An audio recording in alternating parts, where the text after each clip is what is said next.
Hello အားလုံးပဲမင်္ဂလာပါဒီနေ့ပြပြပေးသွားမှာကတော့ ChatGPT ကိုပို့ပြီးတော့ advanced စသုံးနိုင်မှုအတွက် prompt ထဲမှာထည့်ပြီးတော့ရိုက်လို့ရတဲ့ secret code လေးတွေကိုပြောပြပေးသွားမှာပဲဖြစ်ပါတယ်ဆိုတော့အရင်ဆုံးဒီနေ့ပြပြပေးသွားမယ့် secret code လေးကတော့ temperature 0 to 1 ChatGPT secret code ဖြစ်ပါတယ် temperature 0 to 1ကဘာကိုပြောရလဲဆိုတော့ ChatGPT ရဲ့ဒီ random ကြထုတ်ပေးနိုင်မှုနဲ့ creative ပို့ပြီးတော့ဖြစ်နိုင်ဖို့အတွက်ဒီscale လေးတွေတတ်မှတ်ပြီးရဲ့ code လေးပဲဖြစ်ပါတယ်အရင်ဆုံး temperature control code ကိုဘယ်လိုမျိုးသုံးရမလဲဆိုတော့အရင်ဆုံး low temperature ဆိုလို့ရှိရင်သူ့ရဲ့ code တွေက 0.1 to 0.3 ရှိပါတယ်အဲ့ဒီဟာတွေကိုတော့ဘယ်လိုမျိုး test တွေမှာသုံးလဲဆိုတော့ဒီ factual ကြပေါ့နော် data report တွေရေးရဲ့အခါမျိုးမှာဒါမှမဟုတ် generating code တွေ data analysis တွေသုံးတဲ့အခါမျိုးမှာ summary တွေရေးတဲ့အခါမျိုးမှာသုံးပါတယ်နောက်တစ်ခုကကျတော့ medium temperature အနေနဲ့ပြောမယ်ပေါ့နော် medium temperature အနေနဲ့ဆိုလို့ရှိရင်တော့ 0.5 ကိုသုံးပါတယ်ဒါကကျတော့ဒီ creative အရင်ဖြစ်ပြီးတော့လူငယ်အရင်စံနာမျိုးလည်းမဟုတ်ပဲねဒီလုံးဝ factual ကြ format ကြသုံးတာလည်းမဟုတ်ပဲね medium မှာရှိရဲ့ prompt မျိုးကိုပြောချင်တဲ့အခါမျိုးမှာသုံးပြီးတော့ဒီ high temperature ဆိုလို့ရှိရင်တော့ 0.7 to 1ကကြတော့လုံးဝဒီ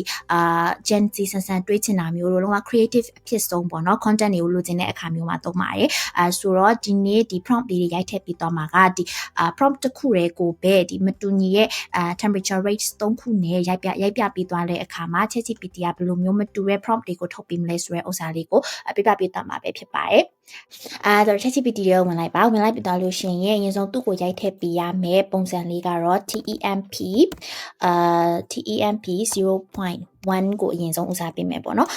ပြီးသွားရင်ဘာအကြောင်းရေးခိုင်းမှာလဲဆိုတော့ write me a content about let's say global warming ဆိုတော့ global warming နဲ့ပတ်သက်ပြီးတော့ content တစ်ခုရေးပေးပါဆိုပြီးတော့ prompt လေးရိုက်ထည့်ပေးထားတယ်ဒါပေမဲ့လိုချင်တဲ့ prompt ဒီ format ကြပဲလိုချင်တယ် factual ကြပဲလိုချင်တဲ့ဖြစ်တာမလို့ 0.1 ဆိုတဲ့ဥစ္စာလေးကိုပဲရေးပေးထားတယ်ပေါ့နော်ပြီးရင်ဒီဟာလေးကို enter နေလိုက်မယ်ပြီးသွားရင်တော့သူ prompt လေးစဉ်းစားတဲ့အချိန်လေးကိုခဏလေးစောင့်ပေးပါမိတော့လို့ရှိရင်တော့ထွက်လာတဲ့ prompt လေးတွေကိုဒီမှာတွေ့ရတဲ့အတိုင်းပဲပေါ့နော် emoji ရမပါအောင်ဘာမှမပါအောင်လုံးဝ plain အတိုင်းကိုမှformat ကြပုံစံမျိုးလေးထွက်လာရဲပေါ့နော်ဆိုတော့ခုနတုန်းကဒီ prompt ကိုပဲ copy ကူးပြီးတော့နောက်ထပ်တစ်ခုထပ်ပြီးတော့ရိုက်ကြည့်မယ်ဆိုတော့ဒီတစ်ခေါက်မှာ 0.5 လောက်ကိုရိုက်ကြည့်ရအောင်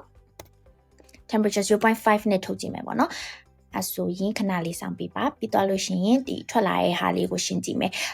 ဒီ temperature 0.5 နဲ့သုံးလိုက်တဲ့အခါမှာထွက်လာတဲ့ prompt တွေကကြတော့ဒီမှာ emoji လေးနည်းနည်းလေးပါတာကိုတွေ့ရတယ်ပြီးတော့စာရေးသားတွေကိုကြည့်မယ်ဆိုလို့ရှိရင်နည်းနည်းလေး flexible ဖြစ်လေးစကားပြောတဲ့ပုံစံမျိုးလေးပို့ပြီးတော့ရေးထားတာကိုတွေ့ရတယ်ပေါ့နော် okay အဆိုရင်ဒီတစ်ခေါက် temperature 0.8 လောက်အထိစမ်းကြည့်ရအောင်Okay 0.8 ဖြစ်တဲ့အခါမှာတော့သူကဒီသုံးတဲ့အခါမှာ emoji ရေပို့ပြီးတော့များလာတယ် emoji များလာပြီးတော့ဘယ်လိုဖြစ်လာလဲဆိုတော့ဒီ word တွေကပေါ့နော်လူငယ်ဆန်တဲ့ word တွေကိုသုံးတာမျိုးပို့ပြီးတော့များလာတယ်ဒီမှာဆိုရင် buzzword တို့ပြီးတော့ရေးရဲ့ပုံစံကလည်းပေါ့နော်စကားလုံးဝပြောနေသူလိုမျိုးပဲ okay let's get real စသဖြင့်ပေါ့နော် conversational တွေကိုပို့ပြီးတော့ထည့်ပြအောင်တွေ့ရတယ်ပေါ့နော်ဆိုတော့နောက်တစ်ခုလောက်ထပ်ပြီးတော့စမ်းကြည့်မယ်temperature 1.0 နဲ့စမ်းကြည့်မယ်ပေါ့နော် Okay 1.0 နဲ့စမ်းကြည့်ရဲ့အခါမှာတော့လုံးဝဒီ